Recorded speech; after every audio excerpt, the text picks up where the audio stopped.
বর্তমানে সরকার শীঘ্রই একটি সমন্বিত ই-হেলথ কার্ড চালু করতে পরিকল্পনা গ্রহণ করেছে, যার মাধ্যমে দেশের প্রতিটি নাগরিকের স্বাস্থ্য তথ্য ডিজিটালি সংরক্ষণ থাকবে।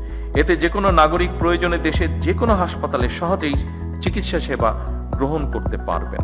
সর্বজনীন স্বাস্থ্য সেবা নিশ্চিত করতে নতুন উদ্যোগ নিচ্ছে সরকার। আসন্ন 2026-27 অর্থ বছরের বাজেটে 25 লাখ মানুষের জন্য চালু করা হচ্ছে ই-হেলথ কার্ড কর্মসূচি।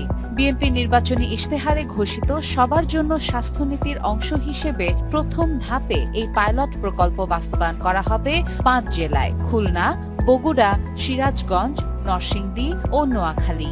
এজন্য বরাদ্দ রাখা হয়েছে 162 কোটি টাকা। এই ডিজিটাল স্বাস্থ্য পরিচয়পত্রে সংরক্ষিত থাকবে রোগীর চিকিৎসা ইতিহাস, রোগ নির্ণয়ের তথ্য, প্রেসক্রিপশন, টিকাদান তথ্য, মাতৃস্বাস্থ্য ও শিশুর স্বাস্থ্য সংক্রান্ত তথ্য। জাতীয় পরিচয়পত্রের সঙ্গে যুক্ত এই কার্ডের মাধ্যমে সরকারি হাসপাতাল ও কমিউনিটি ক্লিনিকে দ্রুত সেবা পাওয়া যাবে।